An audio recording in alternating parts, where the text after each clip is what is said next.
تعلقات. ایک کتاب آتی ہے سیرت غوث پاک کے نام سے، انڈیا کی چھپی ہوئی ہے، بامبے سے چھپی ہوئی ہے. اس کے صفحہ نمبر 179 پر 179 صفحے پر ایک دلچسپ واقعہ لکھا ہوا ہے. اس سے آپ یہ دیکھیے کہ اللہ کا مقام کیا ہے اور غوث پاک کا مقام کیا ہے، اس کو آپ اندازہ لگا سکتے ہیں اس واقعے کو سن کر. جن کو غوث پاک، مجھے تھوڑی سی اجازت چاہیے، حالانکہ غوث صرف اللہ ہے. لکھا ہے کہ گاؤں کے لوگوں نے ایک بار ایک گاؤں کے مکھیا سے، جو پردھان تھا اس گاؤں کا، سرپنچ تھا، اس سے کہا کہ بارش بہت دنوں سے نہیں ہو رہی ہے اور تم گاؤں کے مکھیا بنے بیٹھے ہو. تو گاؤں کا مکھیا بولتا ہے کہ چندہ کرو، پیسہ اکٹھا کرو، میں اللہ کے پاس جاتا ہوں اور اس سے بات کر کے آتا ہوں. صفحہ نمبر 179 یاد رکھیے گا. سیرت غوث پاک حاجی علی کی درگاہ پہ مل جائے گی. تھوک کے بھاؤ بکتی ہے کتاب، قیمت بھی بہت زیادہ نہیں ہے، صرف 75 روپے انڈین کرنسی. لکھا ہے کہ گاؤں کا مکھیا لوگوں سے چندہ کر کے کہیں غائب ہو گیا. اللہ کے پاس کیا جائے گا وہ؟ سوچا 8-10 دن میں بارش ہو جائے گی تو لوٹ کے آ جاؤں گا، لیکن 8-10 دن تک بارش نہیں ہوئی. بہرحال وہ بیچارہ آیا اور آنے کے بعد لوگوں نے کہا کیا ہوا، ابھی تک بارش نہیں ہوئی، آپ کی اور اللہ کے درمیان کیا بات ہوئی؟ تو گاؤں کا مکھیا کہتا ہے کہ اللہ بہت غصے میں ہے. کہا کیوں؟ کہا وہ اتنے غصے میں ہے کہ وہ بارش نہیں ہوگی، وہ بارش نہیں کرے گا. اور اس نے مجھ سے کہا کہ تو آیا ہے میرے پاس، لوگ مجھے رب مانتے ہی کہاں ہیں، جو کچھ تو مانتے ہیں وہ غوث پاک کو مانتے ہیں، مجھے کہاں مانتے ہیں. میرے نام پہ کوئی فقیر تمہارے دروازے پہ چلا جاؤ کہ اللہ کے نام پہ دے دو تو کوئی دینے والا نہیں.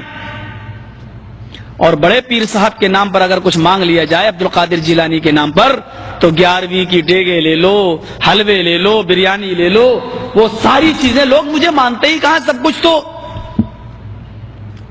اس نے غوث پاک کو طلب کیا ہے. پھر کیا ہوا؟ کہا میں اللہ کو اور غوث پاک کو دونوں کو لڑتا ہوا چھوڑ کے چلا آیا. اب اگر اللہ جیت گیا تو بارش بالکل نہیں ہوگی، اور غوث پاک اگر جیت گئے تو انتظار کرو کہ 2-4 دن میں شاید بارش ہو جائے. اس واقعے سے آپ کیا اندازہ لگاتے ہیں؟ اور اسی کے 2 صفحہ الٹنے کے بعد، صرف 2 صفحہ 181 صفحے پر دیکھیں گے لکھا ہوا ہے غوث اعظم دستگیر. اب دستگیر کا معنی دیکھیے کیا لکھا ہوا ہے. بڑے پیر صاحب نے اللہ سے کہا کہ دکھاؤ یہ 7 آسمان تو نے کیسے بنائے. میں یہ دکھلانا چاہتا ہوں شرک کے نقصانات کیا ہیں. جب شرک انسانی زندگی میں آتا ہے تو یہ اللہ کے مقام و مرتبے کو کس طرح گھٹاتا ہے. بڑے پیر صاحب اللہ سے کہہ رہے ہیں، غوث پاک عبد القادر جیلانی، کہ مجھے دکھلاؤ یہ 7 آسمان تو نے کیسے بنائے ہیں.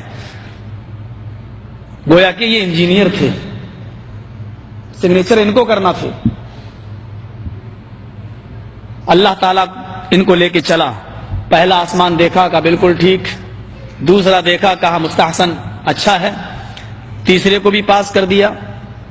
چوتھے آسمان پر جب اللہ پہنچا تو اس کو بھی پاس کر دیا کہ یہ بھی ٹھیک. چھٹے آسمان پر جب اللہ پہنچا، 5واں چھٹے پر، تو وہاں سے اللہ کا پیر پھسلا. بڑے پیر صاحب کا پیر نہیں پھسلا، میں بولنے میں غلطی نہیں کر رہا ہوں، اللہ کا پیر پھسلا. اور چھٹے آسمان سے اللہ گرا اور وہ گر کر نیچے چوتھے آسمان پر آیا. بڑے پیر صاحب نے اپنا داہنا ہاتھ بڑھایا اور اللہ کو کھینچ لیا، پکڑ کے ان کو اٹھا لیا. گرنے سے، زمین پر آنے سے ان کو روک لیا، ہاتھ پکڑا اور ان کو کھینچا اور اوپر چڑھا لیا. اس دن سے ان کا نام پڑ گیا دستگیر، ہاتھ بڑھا کر اللہ کو کھینچنے والا.